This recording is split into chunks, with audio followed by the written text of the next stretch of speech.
Arthur is a tyrannical king who rules over the world with an iron fist. During his ascent to the throne, Arthur slaughtered his enemies, nuked cities, and committed countless atrocities, all in the name of power. But one day he reflects on all the things he has done. He's overcome with a sense of guilt, and in the next moment he dies of a heart attack. As he is slowly descending into the abyss, a voice calls out to him and says it will give him a second chance at life, so he had better not mess it up this time. A few moments later, Arthur opens his eyes and finds two people looking down at him. The man says his name is Reynold and he is Arthur's father, while Alice over here is his mother. They don't really expect their newborn baby to understand what they are saying, but they are so excited to have him. Arthur slowly comes to the realization that these people really are his parents and he was just born a minute ago. He's still finding it hard to believe that he's a baby again, but he can't deny that his parents are really good at taking care of him. Overall, he is pretty happy, but he still doesn't like the fact that he is stuck in a baby body. He's got an oversized head,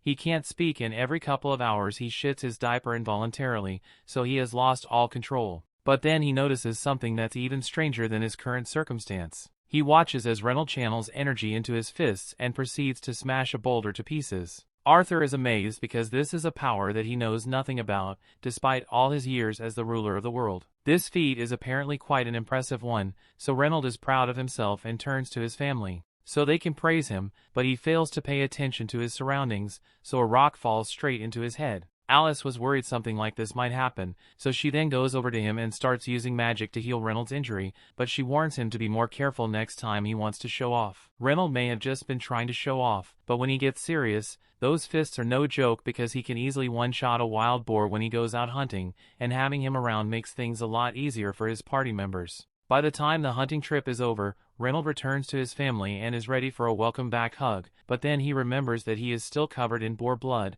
so he's going to have to get cleaned up first. Arthur has learned two things from seeing this. 1. This world is so dangerous that it is common for people to own weapons for their protection. And 2. He's going to have to learn how to fight if he wants to live freely in this world. Now that Reynold is back, Alice says it's time to put Arthur down for a nap, and normally he'd be upset about being treated like a baby, but this is one part he actually enjoys. Back in his previous life, he rarely ever got the chance to sleep peacefully because people would always try to assassinate him when he least expected it. Of course, he could easily defeat any attackers that came after him, but it was incredibly stressful. Months pass and Arthur's baby limbs are finally strong enough to allow him to move around on his own now. The first thing he does with his new mobility is go over to a mirror so he can take a long hard look at himself. His parents think it's cute that Arthur is so mesmerized by his reflection, but he is just coming to terms with the fact that he really is a baby. Anyway, since Arthur can move on his own now, when Alice puts him down for a nap later that day, he sets his plan into motion.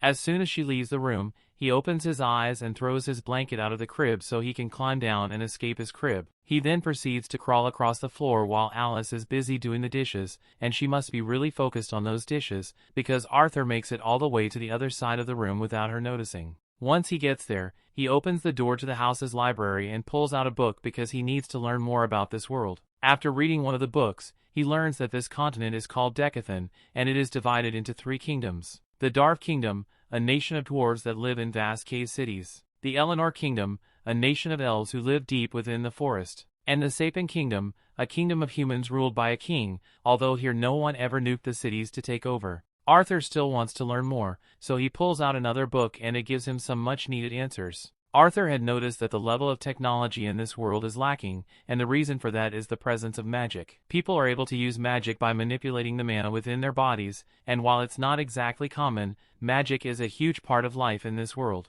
People can use magic in 2 ways, namely augmentation and conjuring. Augmentation involves circulating mana within your body, granting the user incredible strength, defense, and agility, while conjurers can project their mana outwards and use it to control any phenomenon they desire. That pretty much sums up the info about this world's magic system, but Arthur doesn't find anything about the healing magic Alice used earlier, so he assumes she must be an exception of some sort. From what Arthur can tell, most people manifest their mana when they hit puberty, and by channeling that mana through something called a mana core, one can learn to control it and become a mage. This is easy for Arthur to understand, because in his previous life he rose to power thanks to the innate power of ki within him. It functioned the exact same way as mana, so he tries focusing all his energy to see if he can generate a reaction, and sure enough his mana core begins to develop. This is a huge step forward in Arthur's development. Before he can do any more training, Alice finally finds him. She's been worried sick ever since she found out he wasn't in his crib, so she's glad he wasn't hurt. But while she's holding him up, she notices that something is different about him. Arthur is worried she might have sensed the mama within him, but she actually just noticed that Arthur pooped himself again. 2 years go by and Alice is writing in her journal one day. She's so grateful that Arthur is growing up strong and healthy, but she's starting to grow a little concerned because she hasn't seen Arthur smile even once since he was born. Just then, she notices Reynold and Arthur outside, and it looks like Reynold is giving Arthur some sword lessons. Arthur seems pretty interested, but Alice is furious that Reynold would let a 2-year-old swing a dangerous stick around. By now, Arthur has realized that Alice isn't someone you want to get angry, so he's going to have to be careful not to make her mad. To avoid any other dangerous activities, Alice decides to take Arthur out for the day to show him around the town, and Arthur is particularly excited about this because it will give him a chance to gather valuable first-hand information about this world. He can discern the level of this nation's technology by looking at the weapons that are sold to the general public, and he also gets to see various substances that he has never encountered before. Best of all, he got to witness a mage casting fire magic up close. So overall, today's trip proved to be incredibly valuable for him. By the end of the day, Arthur's baby body is exhausted from all the activity, so he is struggling to stay awake and Alice wants to put him down for a nap as soon as they get home. As limiting as this new life has been, Arthur has come to enjoy life with loving parents. In his past life, Arthur got dropped off at spawn with no starter kit, so he was forced to live his entire childhood in an orphanage and never got to experience parental love, so this is a nice change of pace for him. Arthur soon falls asleep on Alice's shoulder, so she starts carrying him to his crib, and along the way she tells him how proud she is of him for learning so much. She has noticed all the times he sneaks out of his bed to read books, and she saw how excited he was to see the outside world, so she is sure he has an adventurous spirit. She assumes he must have gotten that from Reynold, and sooner or later, Arthur is bound to want to leave home to see the world on his own. Personally, she would prefer it if Arthur lived a peaceful life here, but as long as he is happy, she will support him no matter what. The next day, Arthur is standing by the window and watches as Reynold begins practicing in the front yard. He is interested in seeing the applications of magic up close and personal again, so he eagerly watches as Reynold begins circulating mana within his body. Eventually, rocks begin to fly up from the ground, and Reynold makes it seem like it's the greatest thing in the world. But in reality, it is pretty pitiful. This is the limit of Reynold's skill when it comes to conjuring, but that's because Reynold's specialty is augmentation, so his magic is much more efficient when he sticks to using it within his body. Seeing his father's power motivates Arthur to go do some training, but just when he's about to climb down from the table, Alice tells him it's time for his nap. Arthur still can't speak yet, so he starts whining as they pass the bookshelf, but Alice tells him he needs to take a nap, so there's no time for books right now. Normally there would be nothing Arthur could do about this, but he recently learned a legendary technique, pouting. Arthur has mastered the art of weaponizing his cuteness as a baby, so even though Alice still wants to put him down for a nap, she eventually relents and just lets him read his book. Once Arthur is alone, he begins practicing with his mana core, and over the past 2 years he has managed to get pretty good at it. By gathering various fragments of mana within his body, he was able to generate a mana core within himself, and although it was incredibly strenuous, it was well worth it. Now, with just a little more effort, he should be able to cast his first spell, but Arthur drastically underestimates the strength of his mana and accidentally blows up the house. Alice and Reynold were outside when the explosion happened, and it was so huge that Reynolds' back gets burned up really bad, but he and Alice are otherwise alright. However, they soon realize that Arthur was still in the house when it blew up, so they rush inside to check if he's still alive. There's no way a baby could have survived an explosion of that magnitude, but when Reynold reaches the library, he is shocked to find that not only is Arthur completely unharmed, he was also the source of the explosion. He's barely 3 years old, so it shouldn't have been possible for him to use magic until he was at least 12. Yet Arthur is already practically a master of mana. He stands proudly and looks at his parents, but he forgets that the house is falling apart. So when 2 roof beams fall straight towards him, he is completely caught off guard. He tries running away, but his stubby baby legs fail him, so it looks like he's done for. Fortunately, both Alice and Reynold rush in to save him, and while Alice shields him with her body, Reynold uses his magic to block all the debris and save them both. Arthur is a bit shocked since this is the first time anyone has ever risked their life to save him, but Alice is so relieved that he is alright that she starts crying. Arthur still isn't used to having people care about him like this, so seeing her cry makes him cry as well. Things continue. Arthur never could have done something like this in his old life because he was expected to be a ruthless king. At one point, a man tried to assassinate Arthur, so after he was caught, the entire council assembled and prepared to sentence him for his crimes. And on top of that, they plan to ship the man's wife and son off to a camp that has never heard of the Geneva Convention, so they are doomed to be tortured and experimented on. Because why not? The man begins to beg Arthur to spare his family because they don't deserve to suffer for what he did. And as an act of mercy, Arthur decided to kill him on the spot. That was basically an average Monday for him back then, but now he spends his Mondays training with his father. Reynold wants Arthur to try practicing with gauntlets, but Arthur already has a lifetime of sword experience, so he's not switching his main weapon. Since Arthur is so insistent on using his sword, Reynold decides to use one as well, and to make things a little more interesting, he's going to reinforce his sword with mana. However, to his utter shock, Arthur does the exact same thing and cuts through Reynold's sword with ease. After seeing this, Reynold realized that Arthur is way too talented for him to train, so he is thinking of getting a professional teacher for him and goes inside to talk to Alice about it. Alice flat out says no to the idea because she can't stand the thought of sending Arthur to some random town just so he can learn. They had already talked about this, and Reynold was supposed to teach Arthur to fight while she would teach him about magic. But Reynold points out that Arthur managed to cut right through his sword during practice, even though it was infused with mana and the kid is still a toddler for God's sake. If he's doing stuff like this at such a young age, then who knows what he could be capable of in the future, so Reynold thinks it's important for him to have a proper teacher. Alice can't deny that Arthur is unnaturally talented, but she still hates the idea of leaving him alone at a school in the city. So she and Reynold start arguing over it for a few minutes because they can't come to an agreement. Arthur is getting sick of all the arguing, so he points out that they can just come with him to the city. That way he can still get a teacher, and his parents won't have to leave him alone. The two of them hadn't realized that was an option,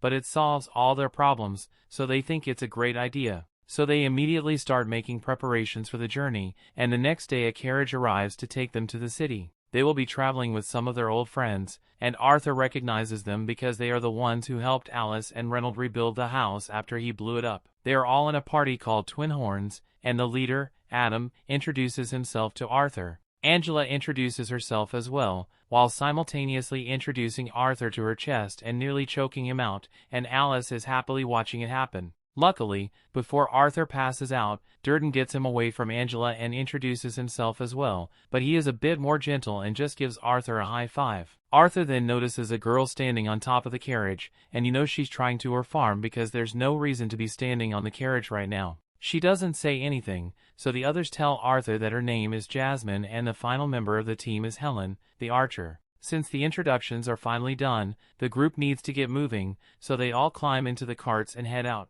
Along the way, Alice asks Arthur if he is excited about his first big trip, and Arthur says yes, but internally he is thinking about how primitive this world is. They still use horse-drawn carriages to travel here, while in Arthur's old world he had an entire fleet of flying cars he could use at any time. After traveling for most of the day, the group decides to take a break for lunch, so they set up camp, but as soon as they stop, they are attacked by wolves. Although these wolves are pretty dumb because they didn't even try to surround the group, they just charged straight in and got bodies by the team of adventurers in an instant. Arthur finds the whole display interesting since this is the first time he has seen real combat in this world, and he intends to become strong enough to handle threats like that on his own soon. Since they got a lot of dead wolf meat now, the group decides to cook it for dinner tonight, but they got no spices, so it's just gonna be plain grilled meat. Just then, Alice notices that Reynolds' arm is slightly injured, so she offers to heal it for him. But before she does, Jasmine tells her to wait a moment. All the others gather around Alice to keep a lookout because healers like her are incredibly rare in this world. So if someone were to see her using healing magic, then she could end up being targeted for it.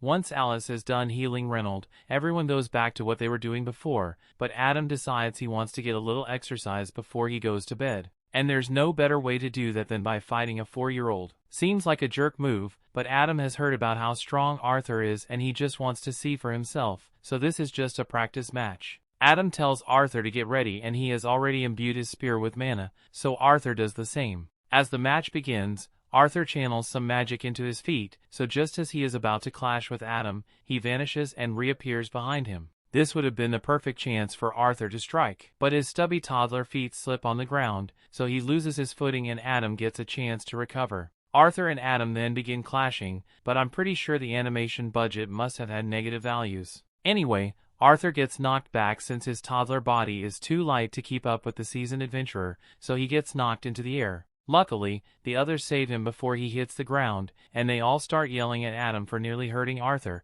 but Adam says he couldn't help it because Arthur was too strong for him to hold back. There's no way a toddler should be capable of such strength, so he thinks Randall must have been giving him some kind of super soldier training. But in reality, he never actually taught Arthur to do any of this stuff, he just learned it on his own. Just then, Jasmine walks up to Arthur and startles him by accident. She was really impressed by Arthur's fight, so she asks him to teach her how to do that thing with the magic in his feet. Arthur was hoping to keep his technique secret since it is something he mastered in his past life. But she's not taking no for an answer, and from the look in her eyes, she's going to pester him relentlessly until he caves, so he may have to teach her eventually. The next morning, the journey continues as planned, and along the way they take a few breaks to relax. During these breaks, Adam gives Arthur a few basic spearman lessons, and Helen teaches him how to use a bow a few minutes after that. And with a few basic lessons, he is able to figure it out pretty quickly. The only weapon knowledge Arthur has from his past life is with a sword, so these lessons are really valuable to him.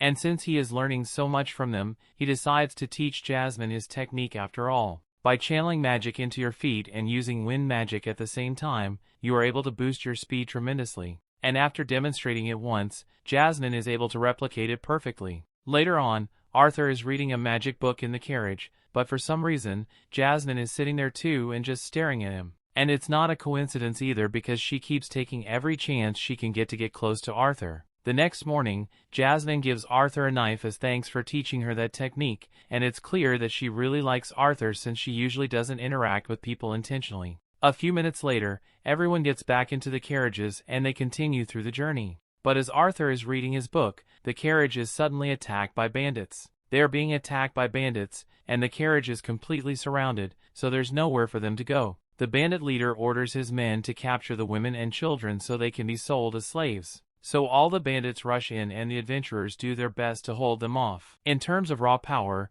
the Twin Horns and Reynold are much stronger than the individual bandits, but there are way too many for them to defeat on their own, so sooner or later they're going to get overwhelmed. At one point, Reynold gets launched into the carriage by the bandit leader and he is badly hurt, so Alice wants to come to heal him. However, Reynold tells her to stay away because the bandits find out about her power and they'll start targeting her. So instead, he asks Arthur to take Alice and run as far away as he can.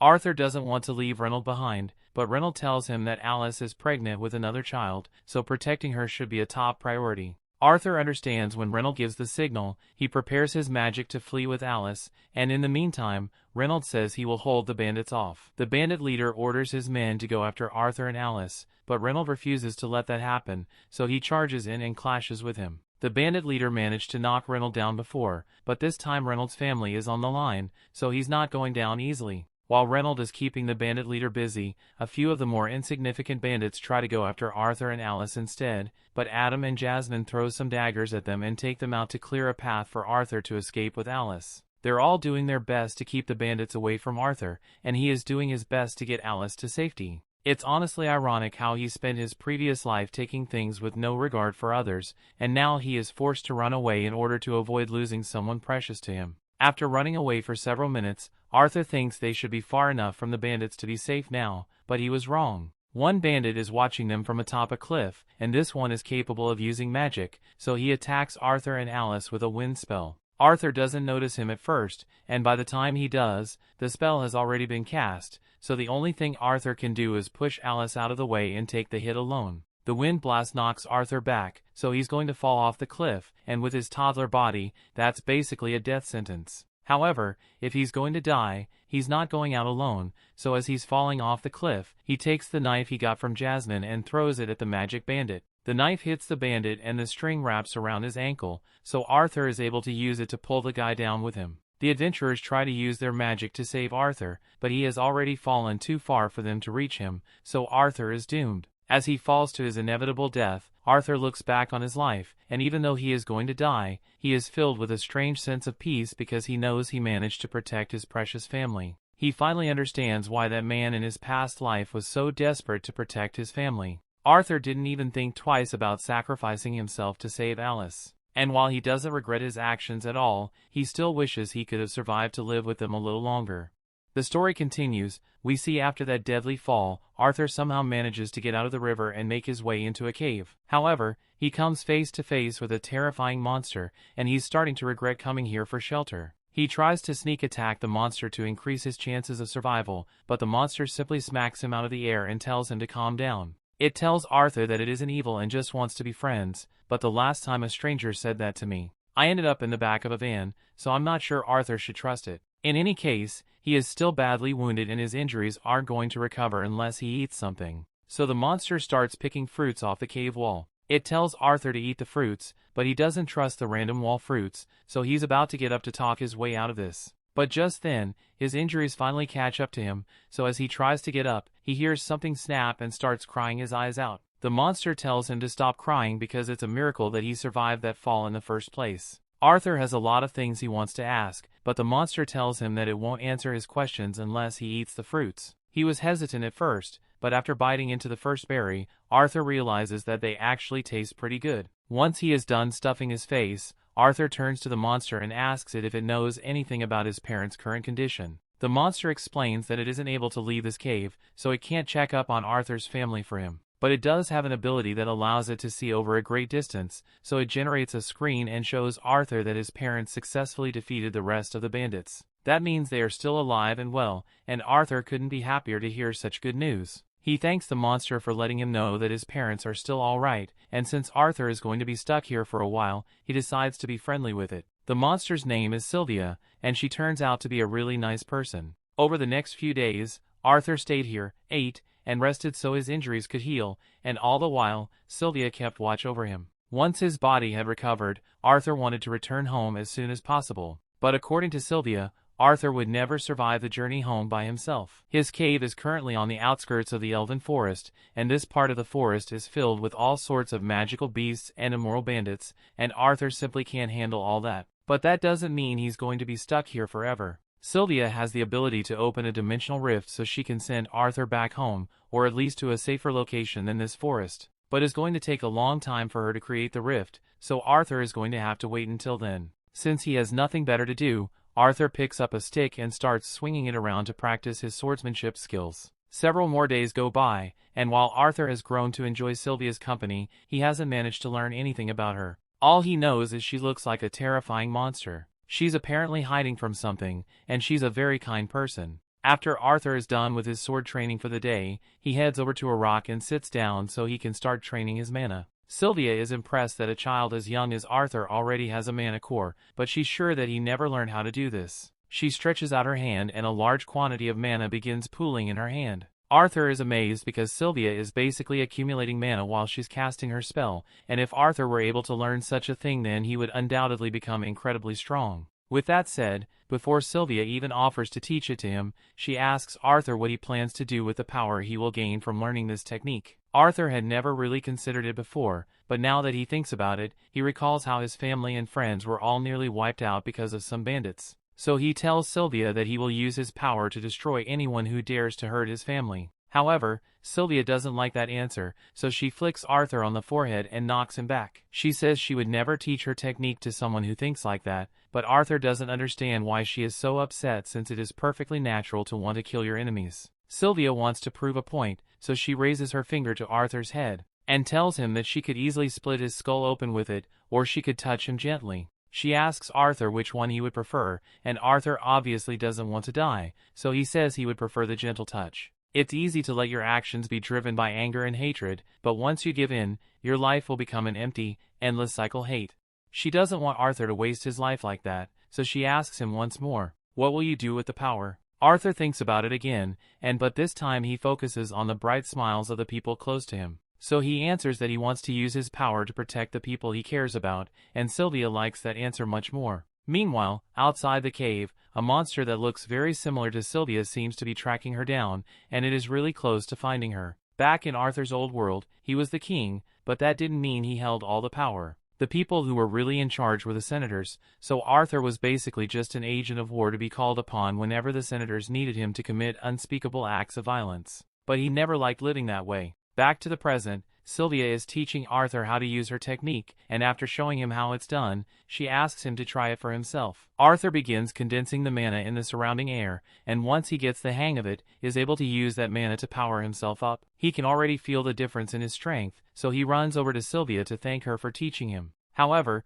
Sylvia suddenly senses someone approaching, so she knocks Arthur into a pile of rocks and tells him to stay quiet. Arthur has no idea what's going on, so he takes a look out of the pile of rocks and sees another monster that looks just like Sylvia. Sylvia seems to know who he is, and she is surprised that he managed to find her here, but the second monster doesn't want to waste time, so he demands that Sylvia come with him. However, Sylvia says nah, so he immediately starts blasting. Arthur wants to go help Sylvia, but he hears her voice in his head, telling him not to worry about her. The other monster tries to convince Sylvia to just cooperate with him because otherwise he will have to kill her. But Sylvia would rather die than listen to him, so she starts charging up her mana and reveals her true form. It turns out that Sylvia is a dragon, and in this form she's able to use much more power than before. She fires a huge blast at the other monster, so he blocks it, but he tells her she's being foolish because with the current state of her body, she won't be able to survive using that much power. Sylvia is well aware that she will probably die from this, but she doesn't mind because she has lived a long and happy life. She manages to push the other monster into a wall,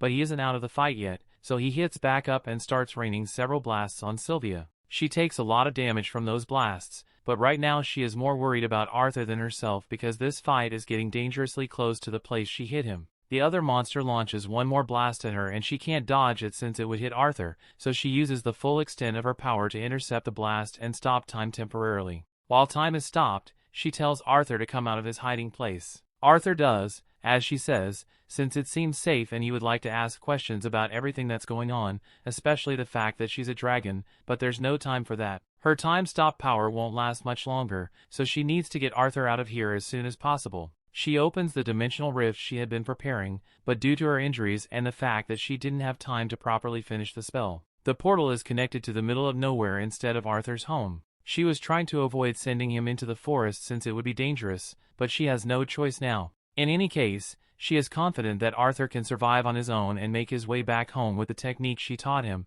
so she's not worried about his safety anymore. She once again asks him what he intends to use his power for, and without hesitation, Arthur answers, saying he will only use it to protect his family. So Sylvia is satisfied that he won't use his power for selfish reasons. Before he leaves, there are a few things she wants to give him, so she forms an egg and a feather in front of Arthur. She asks him to wrap the egg in the feather and cherish it well, and as a final parting gift, she imprints her will onto Arthur's body in the form of a mark on his arms. Arthur is confused by the fact that he suddenly got 2 full sleeve tattoos, but Sylvia doesn't have the strength to explain it. She tells him he will figure out how to use it one day, but sadly she won't be there to teach him anymore. She also apologizes to Arthur because the truth is that she could have teleported him back to his family when he first got here, but she was just having so much fun with him around that she didn't want it to end. And now she ended up putting him in danger because of her selfish decision. Arthur feels terrible because he knows he doesn't have the power to save Sylvia from dying here, even though she taught him so much. He doesn't care if she's a dragon or a monster.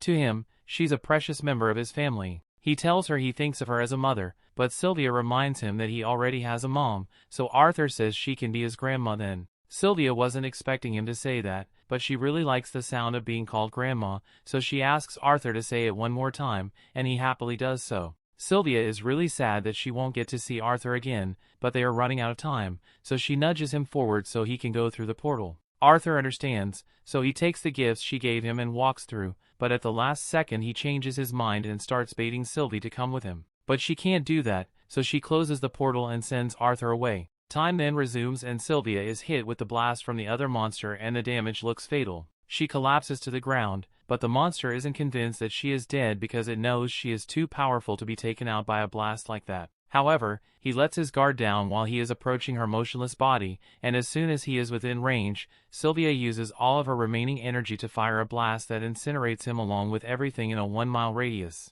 As Arthur is being teleported, he hears one final message from Sylvia. She asks him if he remembers what she said earlier about the right way to use your power, and Arthur remembers, but he is still really sad about what happened. Sylvia tells him that the world is a sad place, so things like this will happen from time to time, but that's why Arthur needs to change it for the better. Arthur protests and tells her that there's no way he could do something like that, but she doesn't expect him to change the world immediately. He can do it one step at a time after all. This isn't his first time taking control of the world. Sylvia is aware of Arthur's past life as a king, and while she doesn't agree with how he ruled back then, she is sure that as long as Arthur doesn't let himself be consumed by hatred, he will become a great king who makes the world a better place. A little while later, Arthur wakes up on the floor and he swears that he will fulfill Sylvia's request. But before that, he needs to find his way out of this forest. The story continues. We see after being teleported into the Elven Forest, Arthur begins his journey to return home. But while he is walking, he suddenly hears a blood-curdling scream from across the woods. It sounds like it's coming from a little girl, so he immediately gathers mana in his feet and begins racing to check it out. He jumps up into a tall tree for a good vantage point, and once he is up there, he can clearly see a group of bandits kidnapping a little girl. She tried getting away from them, but the bandits have already grabbed her and are covering her mouth to stop her from screaming anymore. Since the girl is an elf, they plan to sell her as a slave on the black market for a huge profit as soon as they leave the forest, so they tie her up and stuff the girl in the back of their carriage. As Arthur watches the whole thing unfold, he has flashbacks to the moment he and his family were attacked by bandits as well. He recalls hearing the bandits mention something about keeping him and the women in the group alive so they could be sold as slaves later, and it really pisses him off. The first thought that comes to mind is that he should slaughter all the bandits for committing such a heinous crime, but he remembers what Sylvia told him about controlling his rage, so he takes a moment to think and calm down. He realizes that if he attacked right now, it would put the girl's life in danger, so he decides to be patient and wait for the right chance to strike. All the bandits get in their carriage to start riding out of the forest, and Arthur follows them closely from the shadows. By nightfall, the bandits are forced to take a break and set up camp since they can't travel in the dark, and Arthur is contemplating whether he should continue following them until they get to a human town or attack them now. But then he overhears the bandit talking about how his favorite race is elves, so Arthur realizes he can't risk leaving them alone with the girl any longer. However, he still needs to wait for it to get dark before he makes his move, so Arthur sits down and starts meditating to prepare himself for all the murder charges he's about to catch. Once it is sufficiently dark, Arthur opens his eyes and begins planning his attack. He notices that the bandits have a group of horned wolves on a leash, and he finds it odd that the wolves are obeying a group of humans with no resistance. He takes a closer look at them and realizes that they are wearing magic collars to force them to be obedient, and he can use this to his advantage, so he throws a couple of rocks at the wolves to rile them up. The bandits hear their wolves howling over there, and the leader orders one of his men to hurry up and go shut those damn wolves up. The bandit immediately gets up and kicks one of the wolves in the neck to get it to stop barking, and the second the bandit is distracted, Arthur seizes the opportunity. He summons him on a blade before jumping down behind the bandit, and within a few seconds the bandit has been slashed to death. Arthur then takes the bandit's weapon, and as another one comes to check what all the commotion is, Arthur jumps on his back and slits his throat. That's 2 bandits down already, but Arthur's body is already getting exhausted, so he needs to end this quickly. Just then, another bandit comes to check why the other 2 are taking so long, so Arthur tries to insta-kill this one as well, but unfortunately he missed the vital organs, so the guy screams and alerts the other bandits of Arthur's presence. The bandit leader realizes that Arthur is a mage, so he knows this isn't going to be an easy fight, but he also doesn't want to kill Arthur because selling a mage kid on the black market would earn him even more money than the elf girl. The bandit leader begins channeling magic into his arms and swings at Arthur, so Arthur jumps back and tries to counter with a kick, but the bandit leader managed to dodge. Arthur tries to catch him off guard by throwing his knife at him, but the bandit catches it and uses it against him. As a result, Arthur is knocked to the ground and the bandit lifts him up by the ankles to taunt him. He tells Arthur he is no match for an adult when it comes to strength, and Arthur realizes that the bandit is right, so he decides to attack with his magic instead. He casts a fireball right on top of the bandit's knee, and while he is screaming out in pain, Arthur stabs him in the head with his knife. Now all that's left is to finish off the bandit that Arthur injured earlier, and once he is dead, Arthur goes to check on the girl in the carriage. The girl was blindfolded the entire time and she has no idea what's going on, so Arthur tells her he has taken care of all of the bandits, so she is safe now. Her name is Tesha, and as Arthur leads her out of the carriage, he tells her she can go home, but Tesha suddenly notices some blood on Arthur's hand and she gets really worried about him. Arthur realizes that it's normal for children to be horrified at the sight of blood, so it might not be a good idea to let her see all the dead bodies on the floor. He asks Tesha to wait over here for a minute and goes to cover up all the bandit bodies with a tarp. She asks Arthur what happened to the people that kidnapped her, and Arthur doesn't want to admit that he killed them, so he just says they got into a bit of an accident, so they won't be bothering her anymore. The girl doesn't seem to have any more questions, so Arthur gets her stuff out of the bandit carriage for her and says goodbye because he needs to continue heading home. However, Tesha grabs his arm and begs him to stay because she doesn't want to be left alone. If Arthur leaves her here by herself, she might get eaten by tree ghosts or something. He asks her if she knows how to get home, and she does know the directions, but she has no idea how long it will take to get to her village. Arthur doesn't like the idea of taking detour, but he also knows there's no chance that Tesha will make it home alive if he doesn't help, so he ends up agreeing to escort her back home. Arthur looks over at the wolves that the bandits captured, and he briefly considers using them for transportation, but he has no idea how to maintain control over a wolf, so he wants to just leave them behind. However, Tesha says they should at least remove the magic collars on the wolves so they can return to the forest. Arthur warns her that the wolves might attack once she removes the collars, but she thinks she'll be fine since she hasn't done anything to anger them, and as a resident of this forest, it is her job to take care of the creatures that live here. She eventually takes the collars off the wolves, and sure enough the wolves peacefully walk back into the forest. The next morning, Arthur and Tesha begin walking in the direction of the elf village, and after a while they take a break to eat. Arthur cooks up a little stew and tells her she has to eat it because she'll need the energy for the long journey ahead. Tesha thinks the stew smells weird, but Arthur isn't exactly a world-class chef. It's literally made out of nothing but dried meat and salt, so it doesn't taste good, but it's better than nothing. Tesha asks Arthur why he came to the Elfshire Forest in the first place, since it's rare for humans to come here, much less a lone child, so Arthur explains how he got separated from his family and ended up here. While they are on the topic, Arthur asks Tesha what it's like to live in the Kingdom of Elenoir, and she absolutely loves it here. All of her parents are often busy with work, so she spends most of her time with her servant and her grandfather. They continue their journey, but since Tesha doesn't know how far away her village is, it's hard to gauge how long this journey will take. And to make matters worse, those wolves that Tesha released have been following them for a while now, so Arthur is really wishing he had just killed them from the start. That night, Arthur decides to stand guard outside the tent to make sure the wolves don't attack him and Tesha while they are sleeping, but after a while, Tesha pokes her head out and asks Arthur to come to bed. Arthur tells her that he's not sleepy, so he's going to stand guard out here, but she's way too scared to be alone, so she pleases him to come inside the tent with her. Arthur eventually gives in, so he decides to just keep watch from inside the tent for Tesha's sake. She's trying to pretend that she's not scared, but she also demands that Arthur stay by her side at all times. Before she goes to bed, she wants to learn a little about the human kingdom, so she asks Arthur if it's true that all humans are perverts who marry multiple wives. Arthur is surprised to hear Tesha say that and asks where she heard it from, so she explains that her grandfather told her. Arthur can't deny that people like that exist,